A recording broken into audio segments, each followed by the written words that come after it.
성경이 66권인데 로마서 한 권만 남는다 할지라도, 다시 말해 이변이 일어나 성경 전체가 불이 타고 로마서 한 권만 지상에 남아 있어도 그 로마서 한 권을 통해서 인류는 구원을 받을 수 있다, 구원의 도리를 알 수 있다라고 할 만큼 로마서는 죄인이 어떻게 하나님의 은혜를 힘입고 믿음으로 구원 얻는가를 정확하게 명확하게 가르쳐주고 있는 책이 로마서입니다. 로마서 1장과 2장과 3장은 인간은 하나님 앞에 다 죄인이라는 선언을 하기 위해서 모든 사람들이 수긍하지 않을 수 없는 설명을 해줍니다. 하나님 모르는 이방 사람도 죄인이고 하나님을 알고 율법을 받았다는 유대인도 하나님 앞에는 죄인이다. 다시 말해서 이방인들, 곧 방탕하게 사는, 그리고 금수와 버러지 형상의 우상을 만들어 놓고 섬기는 그리스도 밖에 있는 저 이방인들도 하나님 앞에 핑계할 수 없는 죄인이라는 겁니다. 나는 하나님 몰라서 하나님 안 섬겼습니다, 하나님 못 믿었습니다, 그럴 수 없다는 겁니다. 로마서 1장에 보면 하나님은 이 천지 만물에 당신의 능력과 신성을 보여 알게 하셨다는 거예요. 나는 하나님의 법을 받지 않아서 하나님 못 섬겼습니다, 그렇게 핑계 못 한대요. 하나님이 문서화된 법을 우리에게 주지는 않았지만 모든 인간 속에는 양심이라는 법을 마음의 신비에 새겨주셨다는 겁니다. 그래서 양심의 법이 있어서 우리가 죄를 범하면 내 양심이 나를 송사하잖아요. 야, 이 나쁜 놈아. 에이, 그럴 수도 있지. 또 내가 변명하고 또 송사하고, 내 마음의 법정에서 송사하기도 하고 변명하기도 하고 판결하기도 한다고요.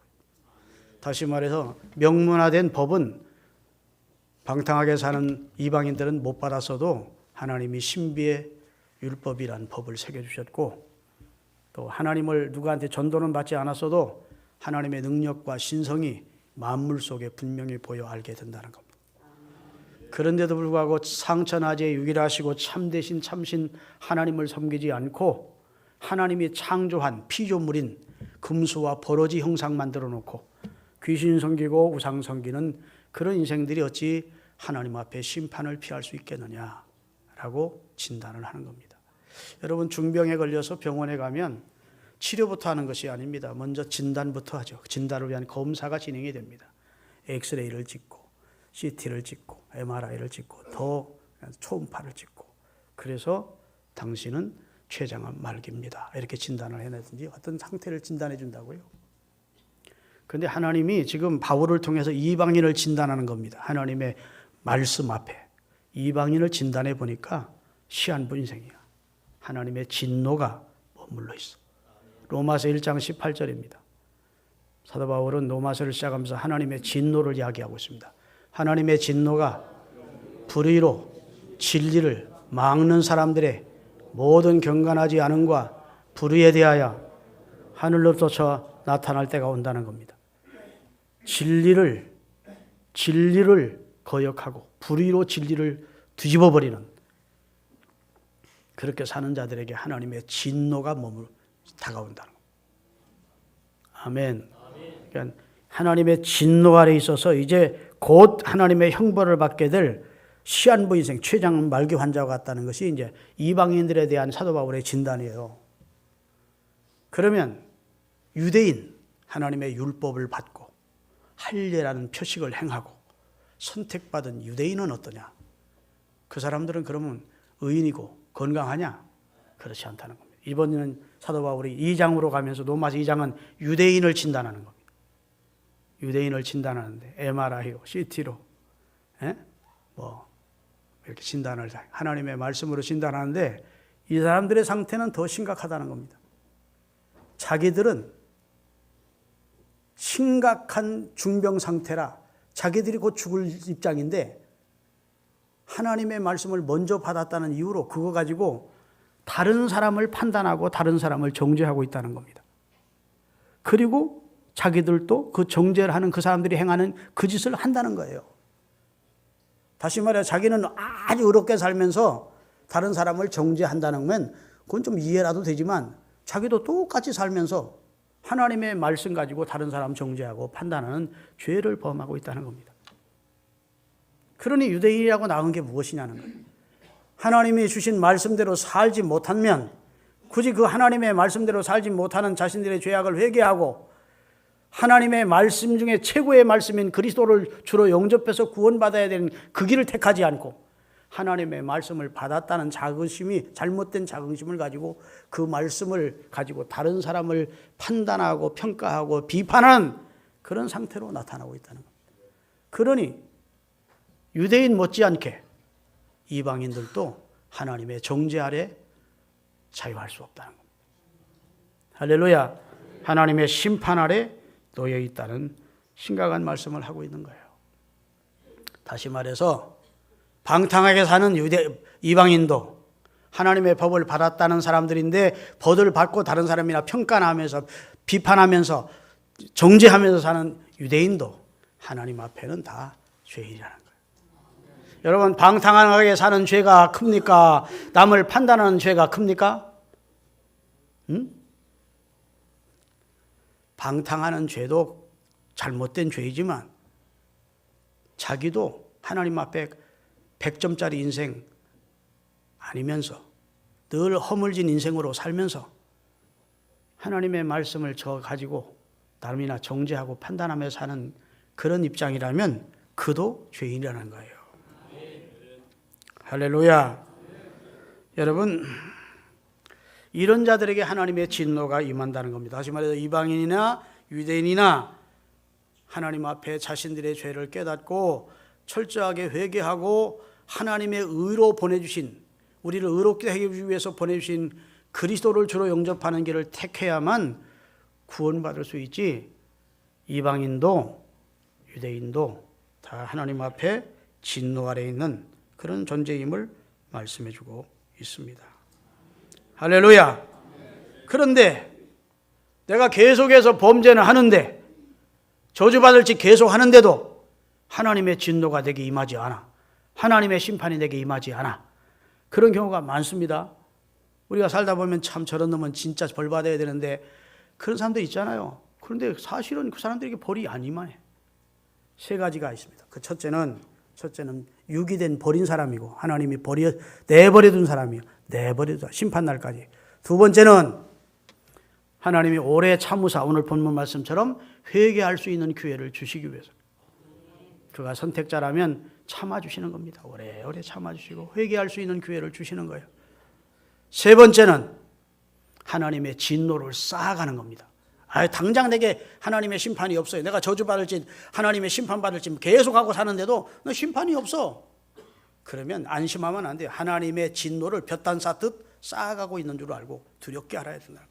당장 심판이 임하지 않았다 해서 하나님은 심판하는 분이 아니야, 그렇게 너희들이 함부로 하나님에 대해서 판단하면 안 된다. 하나님이 진노를 쌓아가고 있다. 자, 오늘 본문 말씀 다시 한번 띄우겠습니다. 같이 한번 읽겠습니다.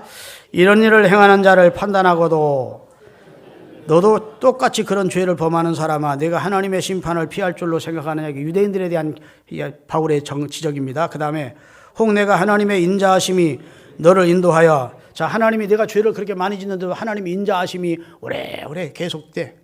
그래서 하나님의 인자하심이 너희를 인도하여 회개하게 하심을 알지 못하여, 회개하기를 기다리고 있는데 그걸 모르고, 그 다음에 그의 인자하심과 그의 용납하심과 그의 참아주심을 멸시하면 안 된다. 하나님이 없는가 보네, 내 죄 범해도 뭐 하나님의 벌이 없어. 그리고 하나님의 인자하심과 오래 참아주심을 네가 멸시하는 말을 내뱉으면 안 된다는 겁니다. 다만 네 고집과 네 회개하지 아니하는 마음을 따라 하나님의 심판이 임하는 진노의 날, 네가 그 하나님의 심판받기 위해서 죄를 차곡차곡 쌓아가고 있다는 사실을 명심하라는 겁니다. 하나님은 행한 대로 보응해 주시는 분이라고 선언하고 있어요. 믿으십니까? 자, 그러니까 나는 이방인으로서 방탕하게 살고 상숭배하고 사는 죄인이나 하나님의 법을 받았음에도 불구하고 선택받았음에도 불구하고 선택받은 사람답게 살지 못하고 괜히 하나님이 주신 법을 가지고 남이나 판단하고 제월절하고 비방하며 사는 유대인이나 하나님 앞에는 다 심각한 죄인이라는 겁니다. 믿습니까? 여러분, 교통법규를 어기는 사람을 향해서 화를 내는 사람이 있어요. 성질 부리고 욕하는 사람도 있습니다. 교통법규 어기는 사람들 운전하면서 쭉 보면 저 앞에 가는 사람이 교통법규 어기면 욕을 해대는 사람이 있어요. 그런 사람들은 대체로 나름대로 교통법규를 잘 지키는 사람들입니다. 예? 그냥 나는 너희들과 다르다는 거예요. 나는 교통법규를 지키는데 너는 왜 안 지키느냐고 그 사람을 비판하는 겁니다. 그런데 소위 믿음이 좋다는 교인들 가운데, 그리스도인 가운데 이런 마음으로 다른 사람을 비판하는 사람들이 많이 있습니다. 나는 이렇게 사는데 너희들은 왜 그렇게 사느냐? 근데 그게 좋은 자세가 아니라는 거예요. 할렐루야. 여러분, 방탕한 사람과 그 방탕한 사람을 판단하는 사람 중 누가 더 그 죄인이냐? 하나님 앞에는 똑같아, 다 죄인이에요. 할렐루야. 예, 겉으로 보기에는 방탕한 사람이 더 큰 죄인 같지만 하나님 보시기에는 같다는 겁니다. 실제 간음을 저지른 사람이나 마음으로 음욕을 품고 10번, 100번 간음한 사람이나 하나님 앞에는 다 죄인이라는 겁니다. 믿습니까? 제가 알기 쉽게 설명을 해드리죠. 초등학교에서 시험을 치렀어요. 수학 시험을. 7 곱하기 8은 얼마냐? 답이. 7, 8은 다 잊어버리셨어요? 7, 8이 56이야. 그런데 한 학생이 54라고 썼어. 한 학생은 46이라고 썼어. 둘 다 틀린 거예요, 맞은 거예요? 56이라고 써야 맞는데 하나는 54라고 쓰고 하나는 46이라고 썼어요. 그래서 둘 다 틀렸다고 했더니 54라고 쓴 애가 선생님을 찾아가서 항의하는 거야. 쟤는 10이나 틀렸고 나는 입밖에 안 틀렸는데 왜 나를 틀렸다고 그러느냐? 이럴 수가 있느냐?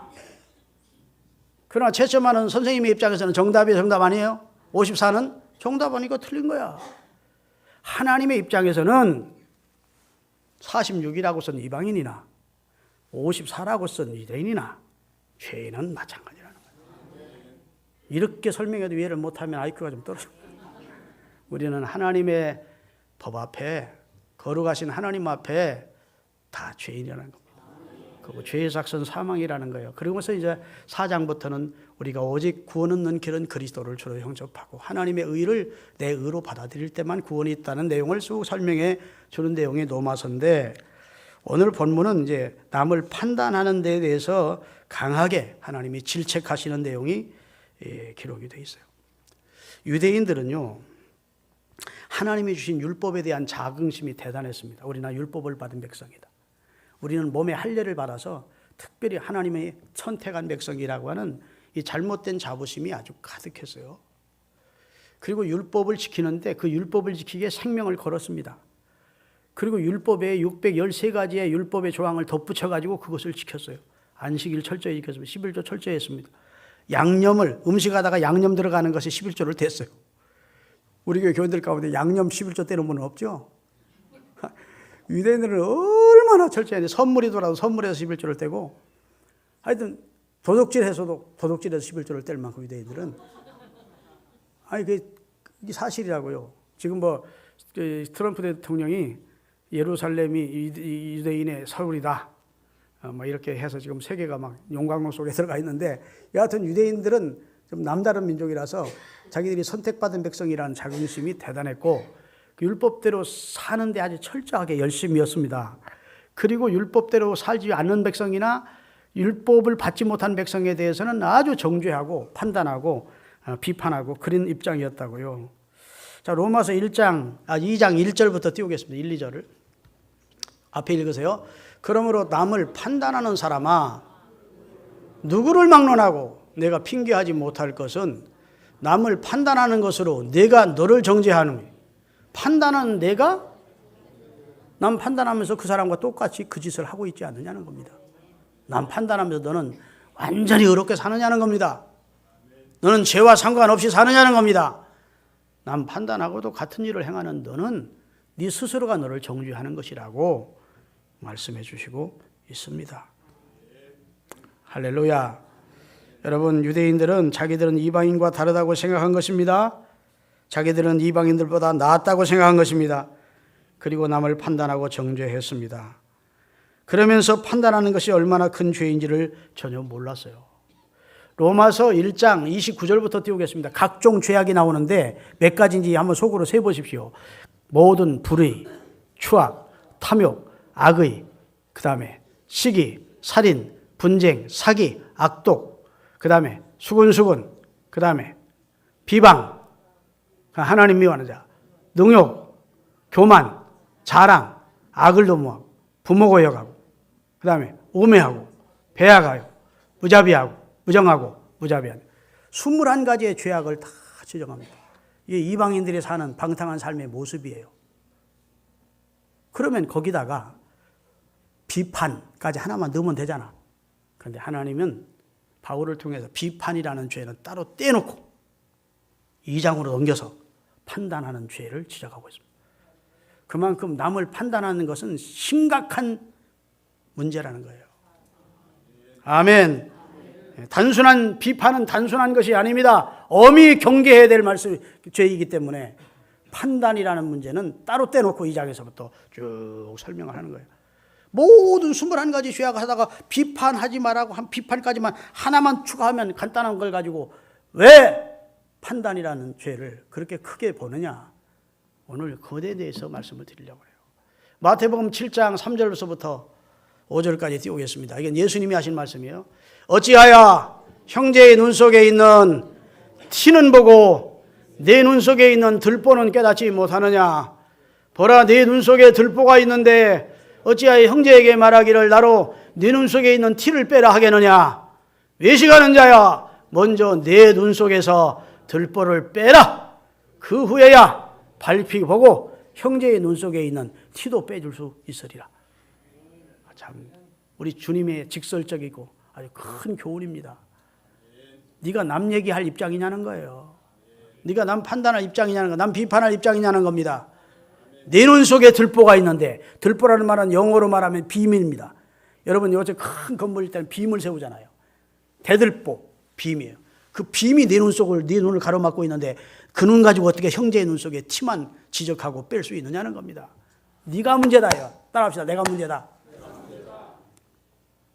요나서 1장 12절에 보면 요나가 당신들이 풍랑을 만난 것은 요 나 때문입니다. 나를 들어 바다에 던지면 바다가 잔잔해질 것입니다.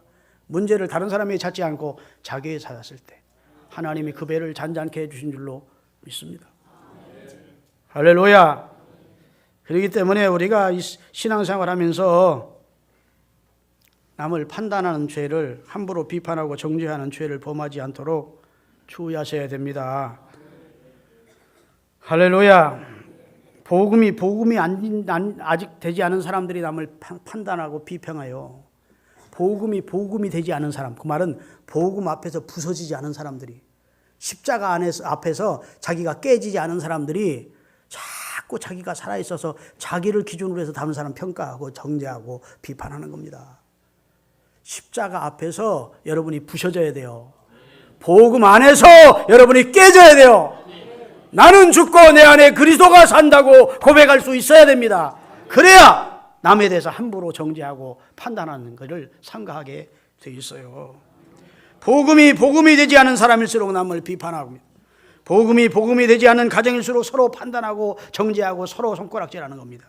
복음이 되지 않는 교회일수록 서로 정죄하는 일이 난무하고 싸움과 다툼이 일어나는 겁니다.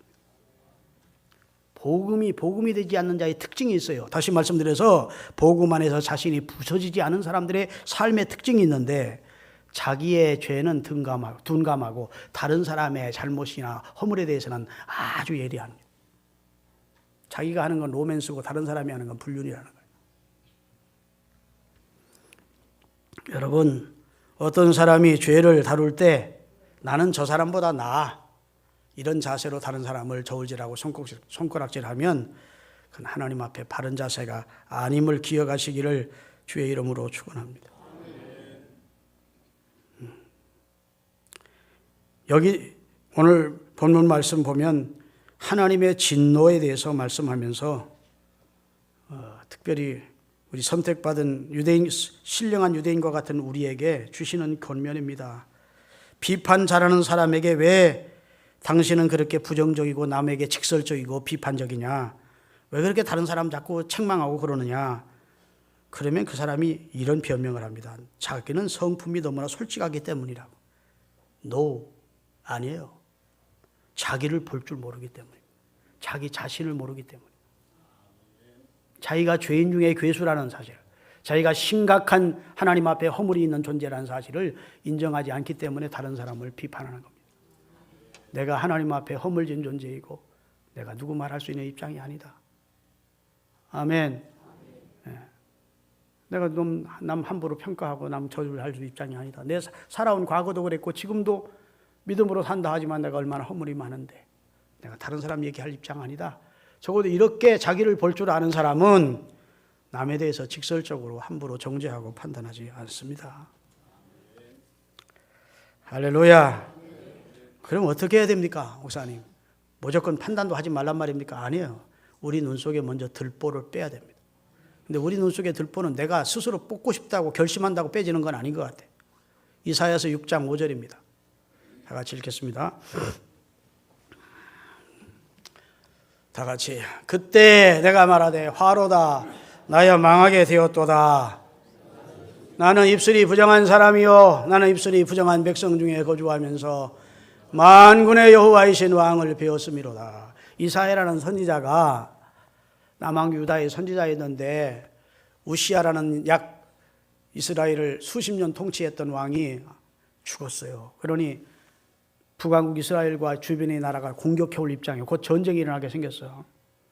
그래서 나라 걱정하면서 성전에 들어갔더니 주께서 높이 들린 보좌에 앉으셨는데 주님이 보좌에 앉으신 모습으로 나타났는데 성전에 그 옷자락이 가득하고 연기로 충만하더니 좌우에 스랍들 천사들이 날개를 6개를 가진 천사들이 나타나서 두 날개로 얼굴을 가리고 두 날개로 발을 가리고 두 날개로 날면서 거룩하다 하며 하나님을 찬송하는 영광스러운 모습을 보았습니다. 그때 이사야가 화로다 나여 망하게 됐구나 나는 죽었구나 그랬대요. 나는 입술이 부정한 자요 또 죄인들 가운데 살면서 거룩하신 하나님을 만났으니 나는 죽게 생겼구나. 그때가 그의 들보가 빼지는 순간이에요. 나라가 망하게 된 것은 이스라엘 이 유대 백성들의 죄악 때문에 망하게 되고 정치하는 왕이 잘못해서 망하게 되고 국회 놈들이 잘못해서 망하게 되고 검사들이 잘못해서 망하게 되고 교육을 잘못해서 망하게 되고 나는 잘못 없는 것처럼 그렇게 말하고 있던 이사야가 하나님의 존전 앞에 딱 서고 보니까 문제는 나구나. 내가 문제구나. 아멘. 내가 문제야. 자기를 발견했습니다. 그리고 하나님 앞에 잘못을 발견하고 통회하는 모습을 취하자 하나님께서 숯불에 단 수저를 가져다가 그의 입술을 쥐어주시면서 그를 정결케 하시고 그 눈에 들보를 빼주셨답니다. 할렐루야. 여러분 가정도 마찬가지입니다. 지적한다고 가정이 바뀌는 게 아니에요. 지적한다고 해서 자녀가 바뀌고 남편이 바뀌고 아내가 바뀐다면 지금 이 세상은 천사표들만 사는 세상이 됐을 거예요. 그렇지 않아. 책망한다고 비판한다고 지적한다고 바뀌지 않아요. 먼저 지적하는 당사자인 자신이 바뀌어야 됩니다. 아멘. 자신이 바뀌면 돼. 내가 문제다야. 내가 잘못했다. 여보 내가 잘못했어. 내 문제야. 적어도 그런 사람들이 그 가정에 한둘이 일어나면 그 가정은 평화로운 가정이 되는데 네가 문제라는 거야. 너 때문에 있다고 우리가 되더라고요. 하고 그럼 100년 하청이야. 할렐루야. 여러분 따라하십시다. 건강한 신앙생활은 건강한 대인관계로 증명된다. 여러분 건강한 신앙은 건강한 대인관계로 증명해야 돼요. 여러분의 영적 상태가 지금 어떻다고 생각하십니까? 건강하다고 생각하십니까? 병들었다고 생각하십니까? 시름시름 죽어가고 있다고 생각하십니까? 여러분이 어떻게 생각하든 건강한 신앙생활은 내가 하루에 몇 시간을 기도하는가, 내가 하루에 성경을 몇 장을 읽는가 이런 것으로 증명되는 것이 아니고,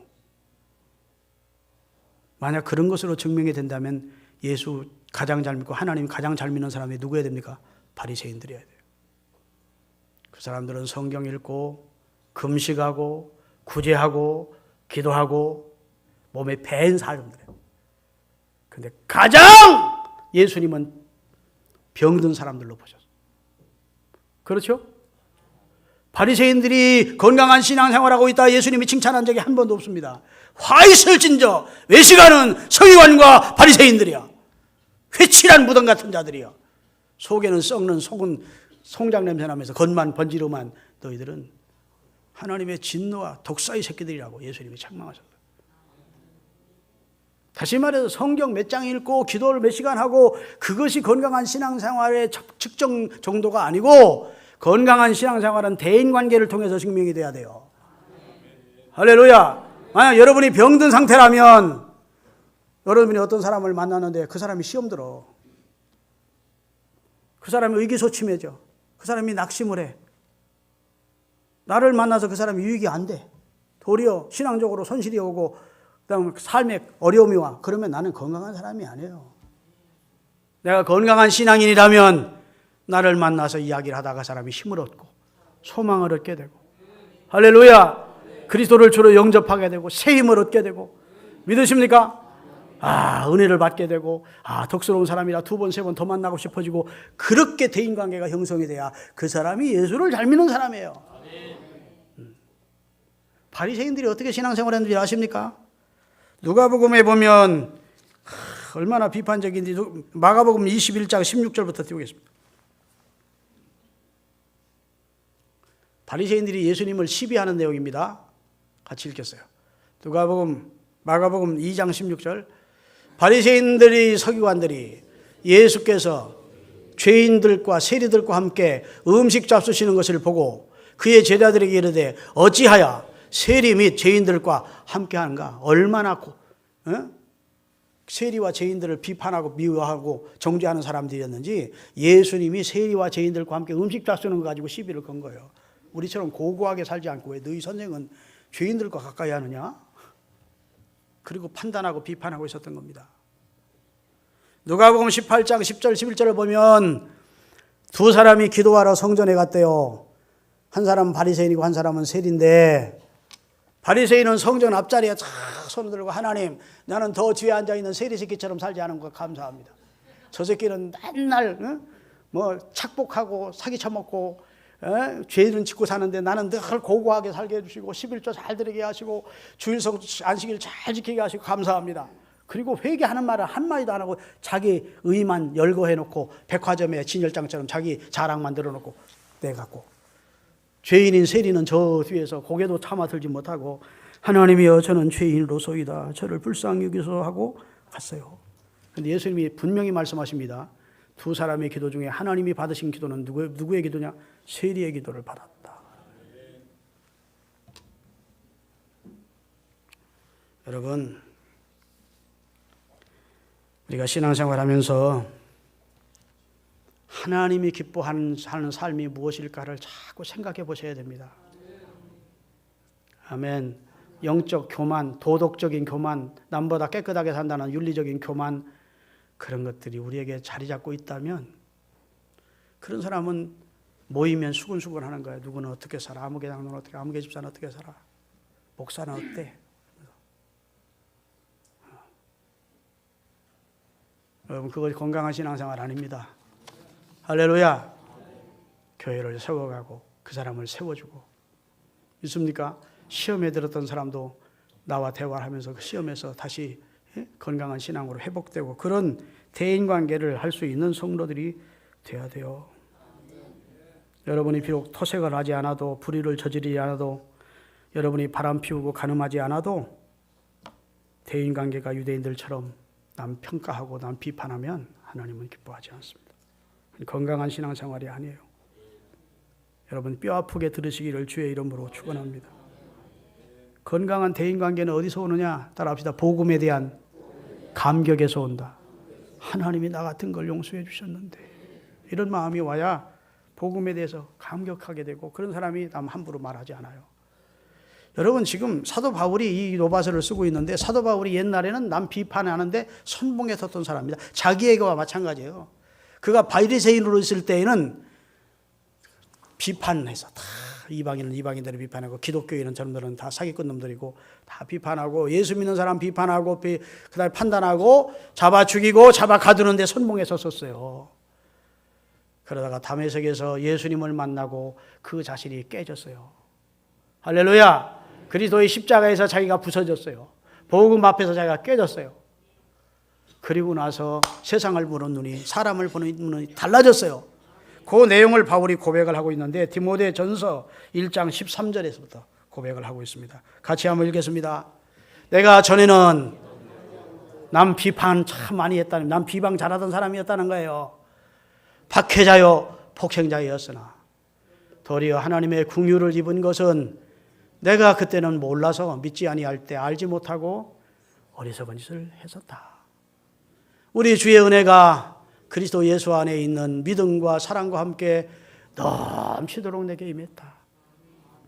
미쁘다 모든 사람이 받을 만한 이 말이여, 그리스도 예수께서 죄인을 구원하시려고 이 세상에 임하셨다 하였도다. 따라합시다. 죄인 중에 내가 괴순이라. 바울의 자기 고백입니다. 저놈들은 나쁜 놈들이고 나는 저놈들에 비하면 조금 나아, 그렇게 생각하냐. 내가 죄인 중에 우두머리, 나쁜 놈 중에 최고 나쁜 놈이야, 그렇게 생각했다고요. 그런 은혜를 입고 나니까 다른 사람이 잘못하는 건 비판합니까? 아니면 그 사람을 위해 기도해 줄 수 있습니까? 기도해 줘. 사랑은 허다한 죄로 덮어주고 기도해 주고 세워주고 그 사람을 위해서 사랑으로. 왜? 자기는 옛날에 더 했거든. 할렐루야. 여러분이 복음으로 치유를 받으셨습니까? 그러면 이게 대인관계를 통해 나타나야 돼요. 그래서 로마서 1장 29절에서 보면 이런 말씀이 있어요. 모든 불의, 추악, 탐욕, 악의라는 것은 내면적인 죄입니다. 그런데 이 내면적인 죄가 그리스도 안에서 처리가 되면, 복음 안에서 처리가 되면 그 다음부터 나오는 뭐죠? 시기, 살인, 분쟁, 사기, 수군수군, 이건 다 대인적인 거예요. 대인관계. 다시 내 안에 내면이 내가 치료되면 대인관계 속에서 다른 사람 시기하고 분장하고 비방하고 하지 않는다는 말씀이에요. 할렐루야. 자기가 믿음이 좋다는 걸 뭘로 드러내셔야 됩니까? 그건 기도 생활이나 금식 생활이나 이런 걸로 증명이 아니라 여러분 주변 사람들과 어떤 대인관계를 하느냐. 그 대인관계를 통해서 그 사람이 구원을 얻게 되고 생명을 얻게 되고 혹은 힘을 얻게 되고, 할렐루야. 그래야지 여러분 통해서 지적받고 정죄받고 가까이 하고도 싶지 않은 사람이 되면 안 됩니다. 할렐루야.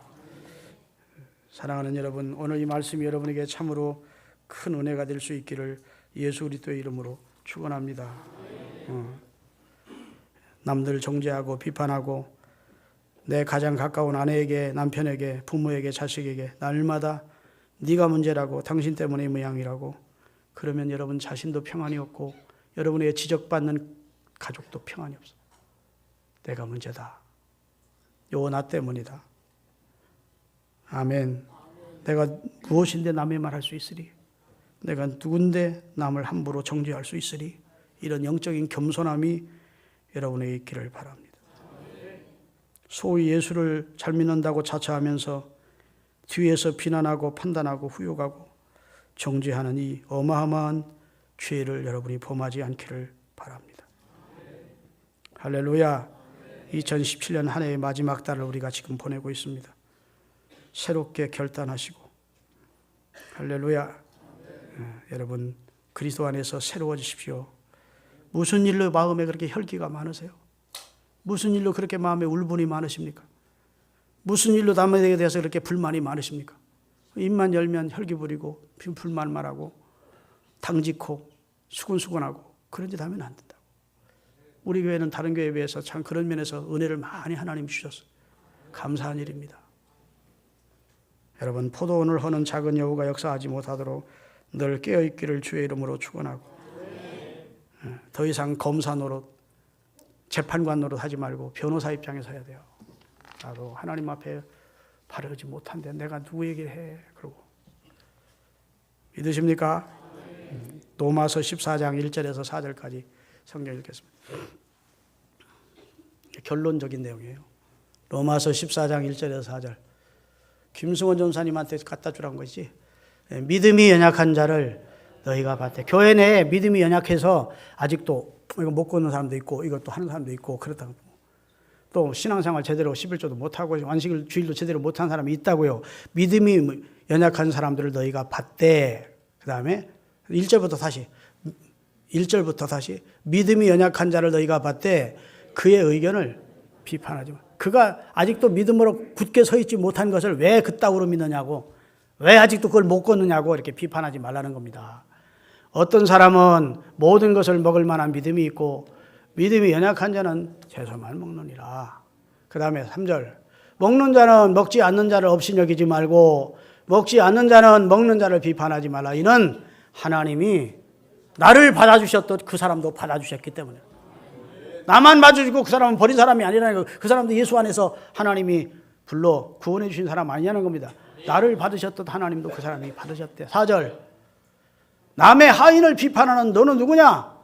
그가 서 있는 것이나 넘어지는 것이 다 주인에게 있음에 그가 세움을 받으리니 이는 그를 세우시는 권능이 주께 있습니다. 네가 남의 집 하인 가지고 시비를 걸 필요가 없는 남의 집 하인은 그 집 주인이 그를 세울 것이니까. 주님이 그를 세워줄 텐데 네가 무언데 주님의 사람을 함부로 평가하고 비판하느냐는 거예요. 야고보서 4장 11절 12절입니다. 설교의 마지막을 이제 대못으로 꽝꽝 받는 거예요. 결심을 하게 하기 위해서. 형제들아 서로 비방하지 말라. 형제를 비방하는 자나 형제를 판단하는 자는 곧 율법을 비방하고 율법을 판단하는 것이라.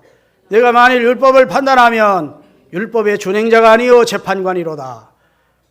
입법자와 재판관은 오직 한 분이시니 능히 구원하시기도 하시고 멸하기도 하시느니라. 네가 누군데 감히 네 이웃을 판단하느냐. 법을 주신 분도 그 법대로 판단하실 분도 하나님이라는 거야. 판단자는 하나님이니까 월권하지 말라는 거야. 네가 누군데 난 판단하네. 판단해놓고 또 판단해놓은 사람처럼 바르게 살면 몰라. 자기도 은근히 허물진 인생을 살면서 남 판단하는 건 그것처럼 우스운 일이 어디 있느냐고요. 할렐루야. 여러분 우리 속에 참 좋지 못한 습성이 있습니다. 남의 얘기, 남 허물 얘기하면서 쾌재를 느끼는 거예요. 인간의 본성이 이렇게 타락해 있어. 남의 칭찬할 때 기분이 좋은 게 아니라 남의 허물을 얘기할 때 쾌감을 느끼는 거예요. 나는 그 사람보다 좀 다르지. 그래서 스스로 자위를 하면서 쾌감을 느끼는 거예요. 못된 성품. 여러분 5공화국이 어떻게 해서 끝나게 됩니까? 전두환 대통령 시대가. 박종철 군 사건 때문에 끝나요. 대학생 하나가 데모하다가 잡혀왔는데 한가할 수 없는 그 박종철 군을 벗겨놓고 물속에다 잡아서 물고문을 한 겁니다. 그리고 죽었어요. 그 강민창이라고 하는 당시 경찰청장이 나와서 보고를 하면서 책상을 탁 치니 억하고 죽었다는 거예요. 여러분 젊은이가 책상을 치니까 억하고 죽을 수 있습니까? 근데 그 박종철 군의 시신을 해부한 의사가 양심적인 사람이야. 고문을 당했다. 그게 전국으로 퍼져나간 거예요. 한가할 수 없는 연약한 젊은이를 공권력이 말 한마디도 못하게 하고 해명할 수 있는 기회도 안 주고 그렇게 공권력을 가지고 야비한 짓을 해서 사람을 죽일 수 있다. 그럴 수 없다고 막 전국에 일어난 거 아닙니까? 그래서 결국은 전두환 씨가 노태우 앞세워서 직선제를 받아들이면서 그 정권이 거의 끝나게 되는 거예요. 내가 왜 이 말씀 드리냐면 우리가 남을 비판하는데 대부분 그 사람이 있을 때 비판하지 않아요. 그 사람이 없는 자리에서 그 사람을 비판해요. 이거 참으로 비겁한 짓입니다. 그 사람이 항거하거나 변명할 수 있는 기회가 없어. 사실이 그게 아닌 경우가 많이 있다고요. 그런데 그 사람이 없는 자리에서 전혀 변명할 수 있는 기회가 주어지지 않은 상태에서 그 사람을 짓밟고 죽이는 거예요. 그것은 살인과 같습니다. 믿습니까? 우리가 이 세상을 살 때 울분을 가지고 살아야죠. 다시 말해서 정의에 대한 울분은 있어야 되죠. 그렇죠? 바르게 살아보겠다고 하는 데에 대한 불의에 대한 그런 불분은 있어야죠. 그것조차도 없다면 그건 사는 사람이 아니죠. 그러나 그것이 한 개인을 향해서 정죄하고 판단하고 하는 것은 특별히 하나님의 교회에서는 없어야 돼요. 기도하겠습니다.